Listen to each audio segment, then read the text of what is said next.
In the 6th year of our marriage, Sebastian told me he wanted to throw me a vow renewal ceremony. Clutching the guest roster, I went to him, glowing for his final nod, only to bump into him at the doorway as he cooed at the woman in his arms. The ceremony's just for show. You know, I stopped loving Jacqueline ages ago. I listened, then turned quietly away, making a vow to myself. I want nothing more to do with this man, or this hollow marriage. Before we go on, please subscribe and tell us in the comments where you're listening from. Jackie, something's come up at heart. I can't make the wedding gown fitting. I've lost count of how many times Sebastian has stood me up. Watching his text, I felt a dull ache. Under the spotlights, the diamond-studded gown shimmered like a dream, yet its heavy skirt pressed the breath out of me. For no reason at all, I started wondering why we even needed this spectacle. We'd been married 6 years without a wedding. At first we were broke. Later, he was short on time. So last month, when he said he wanted to give me the ceremony we'd missed, I was over the moon. Only Sebastian was still too busy. So busy that every last detail had landed in my lap. Booking the grand, choosing the invites. Fine, I could handle those alone. But the gown, surely my husband should share that moment. Yet for the entire month he was either out of town or tied up in meetings. He'd swear he was free in the afternoon, then cancel the same night. This long overdue wedding had become a solo project. Suddenly, I was exhausted. When the stylist brought another gown, I waved her off. No more fittings. Just bill me for the most expensive one. Outside the boutique, rain was coming down in sheets. I thumbed the rideshare app. No drivers. I stood at the curb, helpless. Cars streamed past, but none slowed for me. My umbrella felt pointless against the downpour. I could feel the cold seep straight through to my spine. In the end, I called Sebastian. First ring, no answer. Second ring, his phone died. Only then did it hit me. The trap holding me wasn't just the storm. I darkened the screen and stopped begging for scraps. My luck hadn't totally run out. Minutes later, I ran into a neighbor heading home. She gave me a lift. The house was pitch black and silent.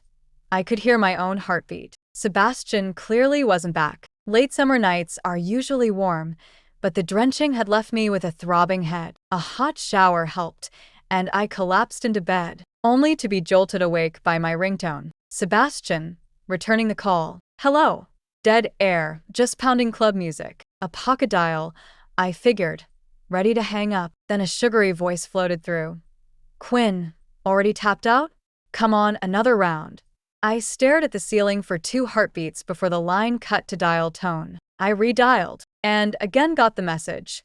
The number you have called is powered off. I stared at the screen until my eyes burned. Outside, the storm drummed against the glass, sounding like distant gunfire. Something inside me was caving in, and I was terrified to look. I tossed all night while the rain kept time. At dawn, the downpour finally stopped. I shuffled downstairs to boil some noodles. The lock clicked. Sebastian was back. Seeing me at the stove, he raised an eyebrow. Up so early? I kept my back to him, silent. He sighed, stepping closer. Are you mad at me? I've been swamped, but it's all so next month's vow renewal can go off without a hitch. Cut me some slack, okay? He reeked of whiskey and cigarettes. I wrinkled my nose, easing his head off my shoulder. Go shower, now. He blinked, read the frost in my eyes, and wisely retreated. When he came downstairs, I was sliding a bowl of noodles onto the table. He sat without asking. Silence thickened between us. At last he cracked. Did you settle on a gown? I kept eating, eyes down. Impatience snapped across his face. Jackie, how long are you going to sulk? So, I missed one fitting. I'm exhausted. Can you please be reasonable? Everything I do for you, for our family. He kept piling on the accusations. I stared, stunned. According to him, I was the selfish one. Yet he never mentioned last night's accidental broadcast. I flashed back to the early days. We were fresh out of college, poorer than church mice, squeezing every dollar until it screamed. Our first home was a cramped studio. We'd pound the pavement for investors by day, then share an $8 box of fried rice at the wobbly table by night. In summer, the roof leaked. In winter, the heater coughed itself to sleep. We'd wrap ourselves in the same blanket and let shared body heat do the rest. Life was brutal, but our hearts beat in the same direction. I'll never forget the night he landed his first major client. In that drafty room, eyes shining, he gripped my hands. "Jackie, I swear I'll give you the best life anyone could dream of." The vow in his gaze outsparkled any star. And he delivered, step by excruciating step. I watched him claw his way up. Heart grew, his all-nighters multiplied, and the hours left for me shrank. We traded the studio for a penthouse, then the penthouse for this cliffside mansion. Square footage ballooned while the word home deflated. He kept his promise. I now have the best life, complete with the ceremony we never had. I ought to be grateful, shouldn't I? Yet I simply couldn't make myself happy. Time had left no marks on the man. Sebastian looked exactly as he had 10 years ago, but the axis of his life had already shifted. I was no longer his first choice. There was always something always more important than me. The thought hit me like a wave of sorrow. My eyes reddened instantly. Sebastian noticed and finally softened. "I'm sorry, Jackie. I shouldn't have snapped at you. Don't be mad, okay? After the ceremony, we'll go see the Northern Lights. You've always wanted to go.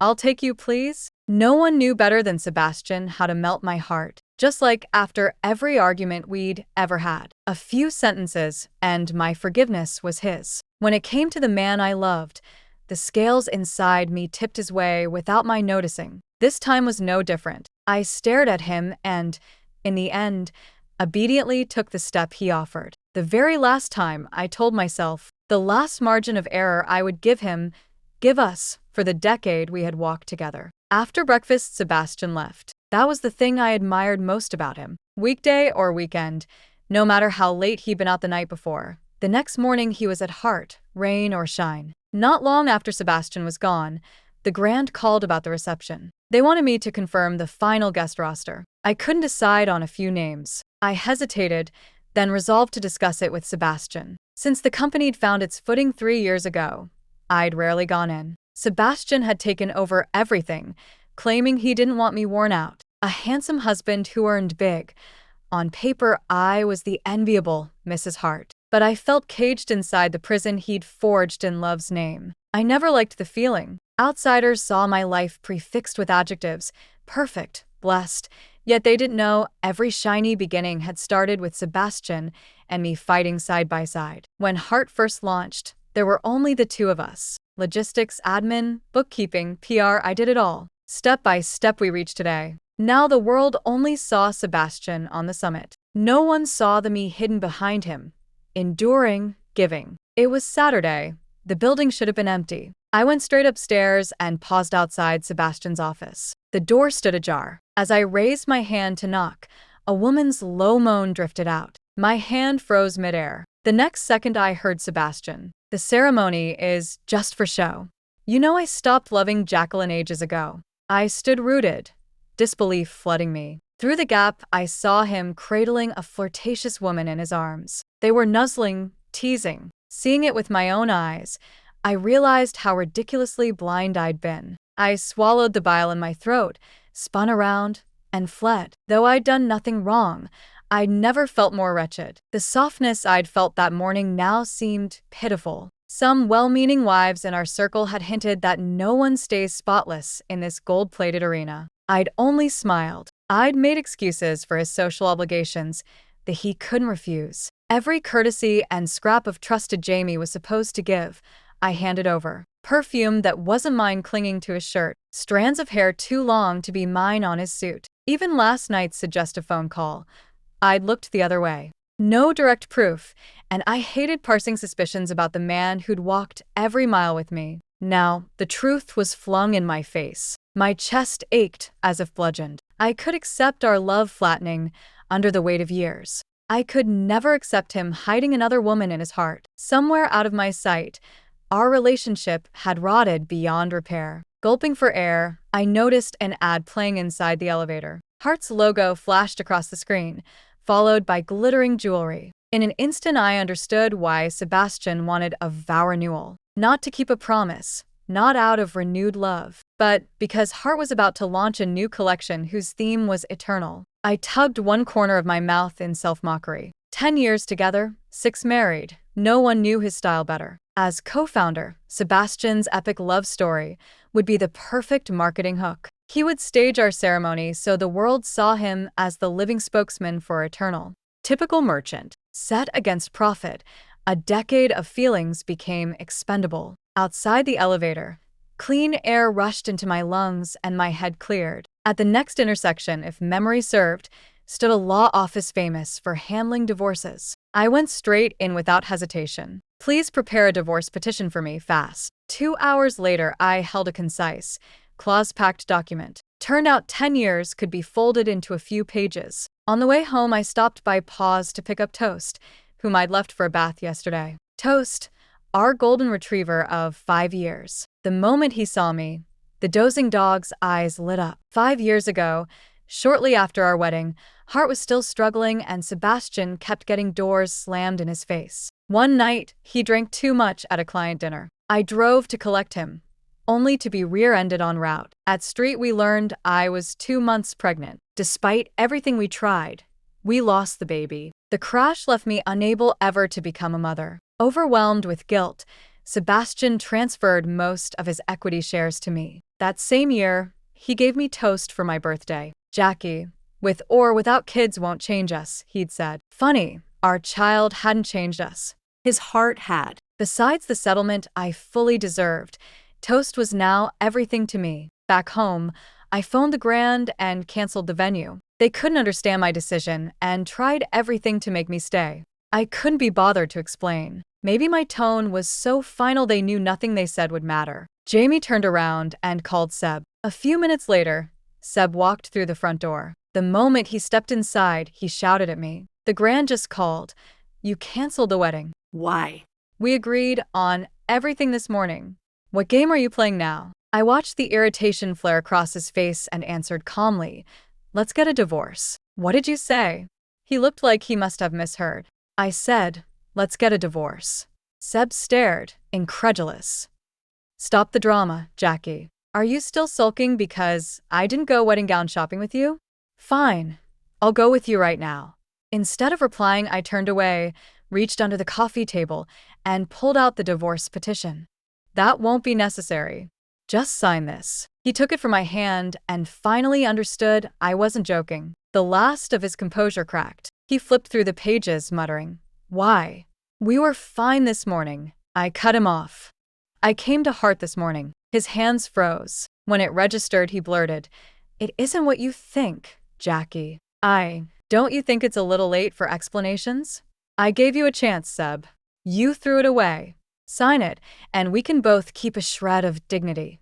My voice didn't waver, and Seb deflated completely. I felt nothing. I simply turned and went upstairs to pack. When I came back down with my suitcase and Toast, Seb hadn't moved. Seeing me head for the door, he lunged and caught my arm. Where are you going? None of your business. You're taking Toast too? Should I leave him with you? Jackie, don't do this. Can we just talk? I wrenched my arm free. Enough, Seb. You're sickening. The shout stunned him. He stepped back. You don't have to leave. Stay here with Toast, I'll go. Traveling with a golden retriever would make hotel life messy. If he wanted to be the one who left, perfect. It would spare me the hassle. Just before the door shut, I heard his voice tremble. I won't sign the divorce petition. I'll never divorce you. Jackie, calm down. Give me one more chance.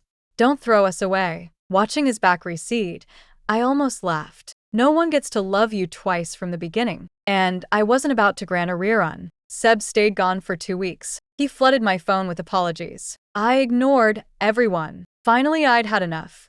I blocked him outright and told him to speak to my attorney. The lawyer reported that Seb flat out refused to sign. I was exasperated. If he wouldn't end this amicably, litigation was the next step, messy and time-consuming. Before I could file, however, an unwelcome visitor arrived. The moment I saw her face, I knew exactly who she was. She was the woman I'd glimpsed outside Seb's office that day. Alex, heiress to Ellis. Suddenly, everything made sense. Ellis was Hart's newest corporate partner. Seb had mentioned it repeatedly. His appetite really was bottomless. He actually thought he could have the woman and the fortune. Alex stood on the threshold, looking me up and down. I met her hostile stare without flinching. "So you're Jacqueline?" she drawled. "Honestly, nothing special." I said nothing and started to close the door. She blocked it with her hand. "Miss Hart, aren't you curious why I'm here?" I stepped aside just enough for her to continue. "I'm picking up a few things for Seb," she announced, chin lifted, voice dripping triumph as though she'd bagged a rare trophy. "Didn't you know? He's been staying at my place." I'd met shameless people before, but she set a new standard. Where he crashes is no concern of mine, as long as I don't have to look at him. My answer caught her off guard. Surprise flickered across her face. Then she swaggered inside, as if she owned the place. I was about to object when Toast, scenting a stranger, thundered down from the second floor. He barked twice, freezing Alex in her tracks. I clapped a hand over my mouth to smother a laugh. Alex's voice shook. "What are you giggling at? Leash that beast." Hearing her insult, Toast snapped my last thread of tolerance. "Ms. Lynn, you can apparently lead another woman's husband away without breaking a sweat, yet a dog intimidates you. Or is Seb worth less than one?" Her mask slipped. She went shrill. "What did you say? Don't get cocky, Cameron." Toast bared his teeth and barked again, rattling her so badly she couldn't finish. I scratched his golden head. "Good boy." Back upstairs. When Toast trotted away, Alex muttered, "Humph. A woman who can't give him children, clutching a dog instead. Pathetic." Somewhere along the line, Seb's taste had turned abstract. No wonder his love for me had died. "If you've time to spare, Ms. Lynn, urge Seb to sign the papers instead of dragging this out." I'd had enough. I shut the door in her face. 2 quiet hours passed. That evening, Seb showed up as well, one clown after another. I regarded the man on my doorstep with ice in my eyes. Half a month had aged him. The instant he saw me, he launched into the same old act. Seb's talent for theater was wasted on boardrooms. Tears and apologies spilled out in rehearsed waves. Watching him made me nauseous. Still, he pressed on, determined. "Jackie, let's talk." "There's nothing to say. Your girlfriend already delivered your message this afternoon." Confusion flickered across his face. "She came here?" I didn't care whether he'd known. "Leave, or I'm calling the police." "Don't, Jackie." "Fine." "You won't go?" "Then I will." I turned back inside, grabbed my phone and ID, and walked out past Seb. He only realized what was happening when the door was already swinging shut and came charging after me. I didn't look back once. I just slid into the first yellow cab I saw. Wrestling with Seb all night would get me nowhere. Better to sleep, really sleep for once. Tomorrow I would walk into Whitman and start the paperwork. Filing the divorce petition had become unavoidable. I checked into a random hotel and made do with the night. At 8 the next morning, I was sitting across from my lawyer. She told me, point blank, that right now I had nothing concrete proving Seb cheated during our marriage. Winning would be an uphill fight. I trudged home, shoulders sagging. Toast was gone. I tore through every room. Nothing. I jogged the entire complex twice. Still nothing. Panic climbed my throat. I pulled up the security feed from the front door. The footage showed Seb letting himself in again not long after I'd left. At 2 a.m., he bolted out, frantic, phone to his ear. That was the exact moment Toast slipped through the gap he'd left in the doorway. Seb never noticed. He was too busy shouting into a screen. I lost it. I rang him 6 times, straight to voicemail. Finally, his assistant picked up. He was at St. Alex had spiked a fever in the middle of the night, she said. Seb's mad dash had been to rush her to the ER. I barreled into the ward. Alex lay propped against white pillows. Seb sat beside her, paring an apple in one long, curling ribbon. Picture-perfect devotion. When he saw me, guilt flickered across his face. "Jackie, what are you doing here?" I didn't bother with words. I slapped him hard enough to sting my palm. Alex's eyes went dinner plate wide. "How dare you hit him?" She clutched the sleeve of his shirt. "Seb, are you okay?" "Let me see." He murmured, "I'm fine," soothing her like a skittish child. I couldn't care less about their little bedside opera. "I told you to sign and you refused. Now Toast is gone, happy." "What?" "Toast is missing." I shoved my phone at him. "Watch. See that? If I don't find Toast, Sebastian, I will hate you for the rest of my life." I left street, ducked into the first copy shop I saw, and printed lost dog flyers. I paid a couple of teenagers to blanket the neighborhood. At 2 p.m., my cell rang with an unfamiliar number. A woman said she'd picked up a golden retriever matching Toast's description. I drove to the address she gave, heart hammering. The moment Toast bounded toward me, I could breathe again. He was muddy, but unhurt. His rescuer was a young woman in running gear, vaguely familiar, though I couldn't place her. "Thank you" doesn't begin to cover it. "Give me your account, and I'll wire a reward." She shook her head. "Miss Hart, if you really want to thank me, it's simple. I happen to need Miss Hart's help with something." I waited, eyebrows raised. "I'm Victoria Lynn, Alex's half-sister. My dear little sister's morals are questionable. What she did to you is gutter level even for her. As the elder, I believe in cleaning up family messes, don't you? Rest assured, Miss Hart, you'll get your apology, just not the way you expect. But first I'll need you to play along with a little scheme." Before I could untangle her meaning, she laid out a revenge blueprint so airtight it could have been drafted by a Pentagon task force.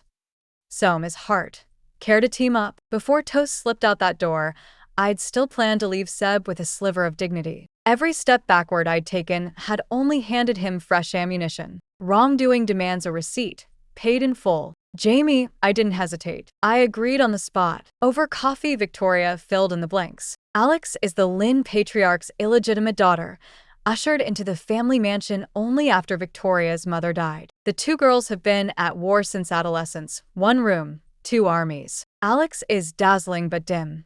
Mommy's backing made her spoiled and vicious. With the old man's health failing, Ellis is finalizing its succession plan. Victoria has zero intention of ceding a single voting share to Alex. She wants sole command. I want my freedom. Two separate wars, one common battlefield. The enemy of my enemy isn't just a friend, she's my new boardroom ally." After settling Toast in the car, I texted Seb. "We need to talk." He showed up glassy-eyed, apology rehearsed. "I'm sorry, Jackie. I had no idea Toast would bolt. Tell me what to do to make this right." I let my shoulders droop, voice cracking on cue. "Sign the papers. You know we can't go back. 10 years, Seb. Let's not end in a spectacle. Fight fire with fire. If he could play a repentant lover, so could I. Give me one more chance, Jackie. I swear I've learned.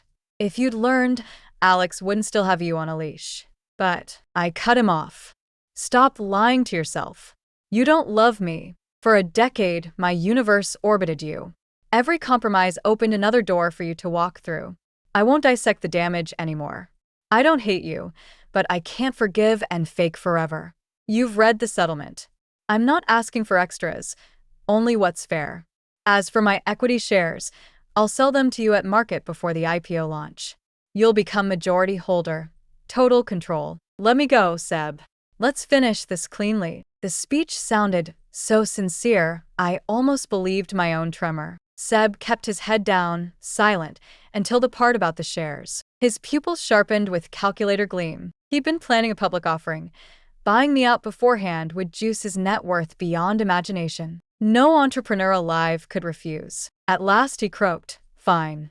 If that's what you want, I'll give it to you. But I have one last request, Jackie." I watched him manufacture tears and dug my nails into my palms. If it weren't for the fact that the moment wasn't right, I swear I'd have punched him square in the face. I bit down on my anger, forced my voice steady, and said, "What request?" "Finish the wedding with me. Think of it as my final way to make things up to you." Ha.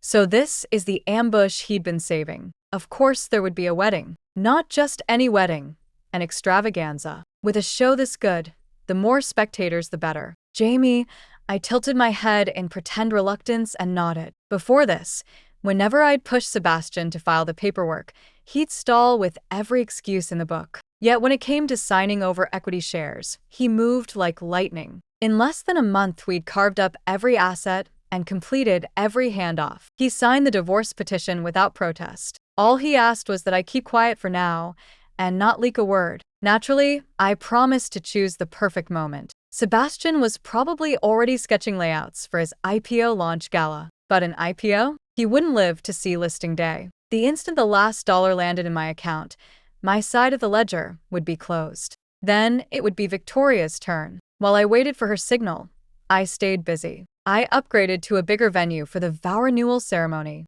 I doubled the guest roster. I invited everyone I could think of, and several I shouldn't. I even paid for planted stories and promo pieces. Sebastian was buried in the final sprint toward his public offering and never thought to meddle in my plans. Exactly what I wanted. My goal was maximum visibility. Within Harbor Bridge's elite circles, the upcoming spectacle became the only topic. Meanwhile, Victoria kept tightening the screws on Alex, making her life miserable. The pressure left Alex frantic. Add the fact that Sebastian and I hadn't announced our split, and to Alex my grand preparations looked like a reconciliation, a public declaration of ownership over him. Jamie, Alex finally lost it. She needed Sebastian as her shield urgently. 1 month later, Victoria's message arrived. Time to haul in the net. Attached were Alex's positive pregnancy test and a month's worth of grainy surveillance photos of her and Sebastian in every intimate pose imaginable. The same night Alex asked to meet, she truly couldn't wait a single second more. Since she delivered herself to my door, of course I went. Before I walked in, I set my phone to record. The moment she saw me, her face lit with triumph she couldn't hide. "What do you want?" I came straight to the point. She didn't bother pretending either. "I'm pregnant. It's Seb's. I don't know why you keep dragging the divorce out, but he loves me. Now that I'm carrying his child, he'll never choose you. If Ms. Hart has any sense, she'll cut her losses and walk away." As expected, Sebastian wouldn't breathe a word about our divorce until after the ceremony. I switched on the waterworks, voice trembling. How could he do this to me?